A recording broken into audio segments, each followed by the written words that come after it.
Here is Iran, a distant, closed, hard-to-reach world where Sharia is considered the main law, where spices are the essence of food and bargaining is the essence of buying. But that's now. 2500 years ago, there was the mighty Persian Empire, and 500 years before that, there was Parsuwash, a small Persian settlement on the shore of the Persian Gulf. How did they manage to create such a vast empire? First, let's figure out who the Persians are. The Persians are a people who came from Central Asia. Herodotus wrote that Achaemenid, the leader of the warlike nomads, entered the service of the king of Elam, a state that was once powerful but was defeated by the Assyrians. For guarding the Elamite borders, the newcomer received the hilly region of Anshan with abundant pastures where his tribesmen settled comfortably. They called themselves Persians, and their new country, Pasiesi, Farsuriachi, Domumunu Parsua. The Persians wore clothing made of skins, as well as felt caps, which they called tiaras.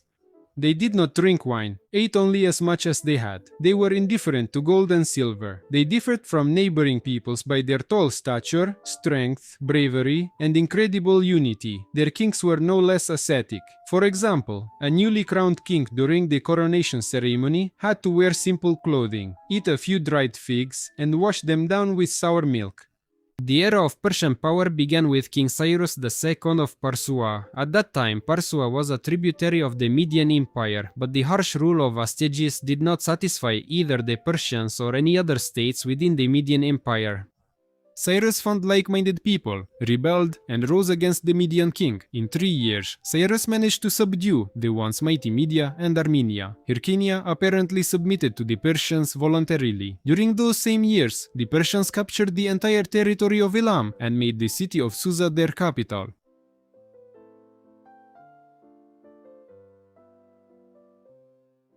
The backbone of the Persian army was 10,000 immortal warriors. The first 1,000 consisted exclusively of Persian nobility and served as the king's personal guard. They were armed with spears. The other regiments of the immortals were made up of representatives of various Iranian tribes, as well as Elamites. The Persians themselves never called these infantrymen immortals. This name was given to them by Herodotus, emphasizing that the corps always consisted of 10,000 warriors. As soon as someone fell out of the ranks, they were immediately replaced by the next.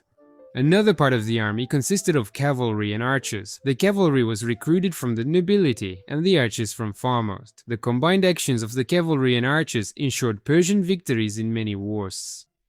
In 547 BC, Cilicia voluntarily sided with Cyrus and provided him with military assistance.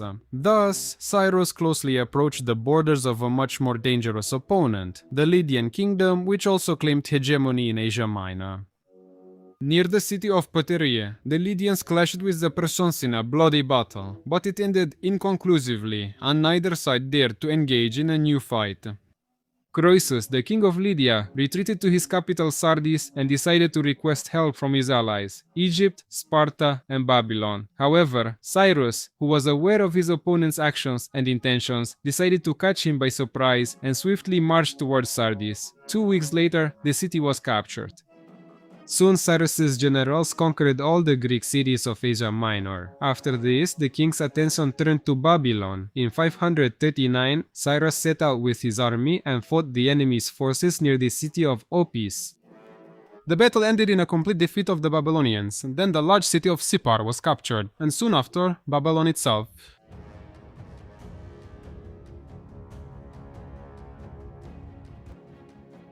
After the triumph, Cyrus decided to subdue the wild tribes in the east, which with their raids could disturb the borders of his empire. Son Shinekema, Kotiriaoni.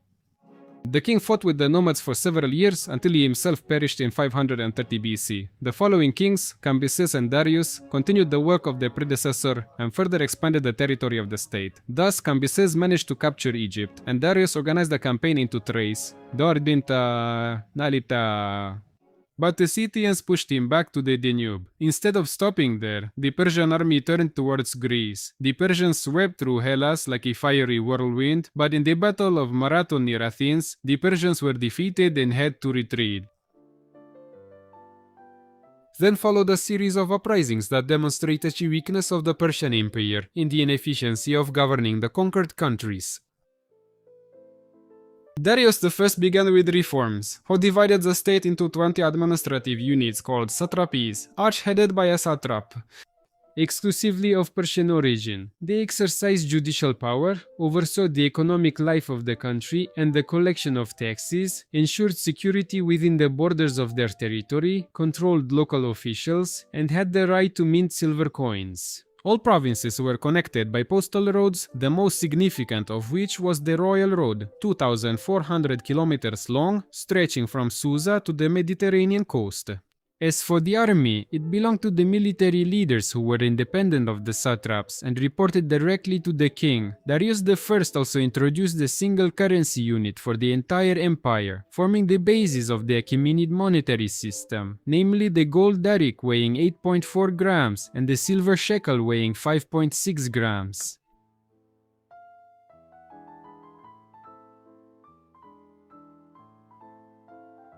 By the time of Darius's death, the Persian Empire occupied a vast territory. In the west, its borders reached the Aegean Sea. In the east, India. In the north, the Achaemenid power extended to the deserted deserts of Central Asia, and in the south, to the cataracts of the Nile. It can be confidently said that Persia at that time had practically subjugated the entire civilized world. Only the pesky Greeks did not want to submit, specifically Sparta and Athens. Darius's son Xerxes decided to deal with the Greeks. He gathered the entire elite of the empire, a million-strong army. This is the figure Herodotus gives us. Modern historians believe that the number is exaggerated tenfold. Be that as it may, Xerxes' army managed to capture and burn Athens, but after the defeat of the Persian fleet at Salamis, the Persians were forced to return to Asia Minor. Xerxes spent the remaining years of his reign in luxury and entertainment. In 485 BC, he fell by the hand of one of his courtiers. During the long years of the reign of his son Artaxerxes I, peace and prosperity reigned in the state. Under him, peace was made with the Greeks, the main condition of which was the establishment of a land border between the Greek states and the Persian territories. It was supposed to run from the coast at a distance of 1 day's ride for a horseman. As for the Athenians, they were obliged not to invade territories controlled by the Persians. After this, Artaxerxes allowed the Jews to restore the Jerusalem temple and rebuild the city. His achievements also include the restoration of the palace in Persepolis and the improvement of the new capital of the state. However, with his death, only memories of the former prosperity will remain. Meanwhile, a formidable force has emerged on the Greek peninsula. The Macedonian king Alexander united the Greeks and landed on the Asian continent in 334, defeated the Persian troops at the Granicus River, and twice crushed the large armies under the command of Darius III in the Battle of Issus and at Gaugamela. Having seized Babylon and Susa, Alexander headed to Persepolis, the capital of the empire, and set it on fire, apparently in retaliation for the Persians burning Athens. Darius III was killed by his own commanders. The Persian Empire fell. The Hellenistic era began. For ordinary Persians, it was like death, as it was not just a change of ruler. They were conquered by the hated Greeks, who quickly and harshly began replacing the native Persian customs with their own, which were completely foreign. Even the arrival of the Parthian tribe, which occurred in the 2nd century before our era, changed nothing. The nomadic Iranian tribe managed to expel the Greeks from the territory of ancient Persia. However, lacking a rich culture, the Parthians fell under Greek influence. Therefore, even on coins and in official documents, only the Greek language was used. But worst of all was that temples were built in the Greek style and likeness, and most Persians considered this blasphemy and sacrilege. After all, Zoroaster had instructed their ancestors that idol worship was forbidden. Only the eternal flame should be considered a symbol of God, and sacrifices should be made to it. But the Persians were powerless to change anything, so out of impotent rage, they called all the buildings from the Hellenistic period dragon structures. The Persians endured Greek culture until the year 226 AD, but eventually the cup overflowed. The uprising was led by the ruler of Pars, Ardashir, and he managed to overthrow the Parthian dynasty. This moment is considered the birth of the Second Persian Empire, headed by the representatives of the Sassanid dynasty. Unlike the Parthians, they made every effort to revive the ancient culture of Persia, which was initiated by Cyrus. But doing this turned out to be difficult, as the Greek dominance had almost completely erased the memory of the Achaemenid legacy. Therefore, as a guiding star for the revived state, a common The state was chosen by the society that Zoroastrian priests spoke about, and it so happened that the Sasanids tried to revive a culture that never actually existed, with religion becoming the cornerstone. But the people of Persia enthusiastically embraced the ideas of the new ruler. So under the Sasanians, the entire Hellenistic culture began to quickly dissolve, temples were destroyed, and the Greek language ceased to be official. Instead of statues of Zeus, the Persians began to erect fire altars. Under the Sasanians, there was another clash with the hostile Western world, the Roman Empire, but this time, the confrontation ended with the Persian victory. In honor of this significant event, King Shapur I ordered a bas relief to be carved into the rocks, depicting his triumph over the Roman Emperor Valerian. The capital of Persia became the city of Ctesiphon, once built by the Parthians. However, the Persians significantly adapted it to suit their newly acquired culture. Persia began to develop rapidly thanks to the skillful use of an irrigation system for the fields. Under the Sassanids, the territory of ancient Persia, as well as Mesopotamia, became literally permeated with underground water pipes made of clay. Their cleaning was carried out using wells dug at intervals of 10 kilometers. This modernization allowed Persia to successfully grow cotton, sugarcane, and develop winemaking. At the same time, Persia became almost the world's main supplier of a wide variety of fabrics, from woolen to silk. The history of the Sasanian dynasty ended after a fierce and bloody war with the Arabs, which lasted almost 20 years. The last king, Yazdegerd III, is hard to blame for anything. He fought the invaders to the very end and did not intend to surrender. But Yazdegerd died ingloriously. Near Merv, he was stabbed in his sleep by a miller who coveted the king's jewels.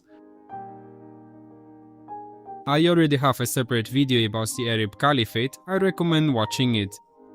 Well, even after the official victory, the Persians repeatedly rose in rebellion, though unsuccessfully. Even the internal turmoil in the Caliphate did not allow the ancient people to gain freedom. Only Gugan and Tabaristan held out the longest, the last remnants of a once great empire, but they too were captured by the Arabs in 717 and 760 respectively. And although the Islamization of Iran was successful, the Arabs were unable to assimilate the Persians, who managed to preserve their identity to this day. Closer to the year 900, under the new Samanid dynasty, they managed to gain independence, but this was no longer Persia, it was the first Tajik dynasty, and the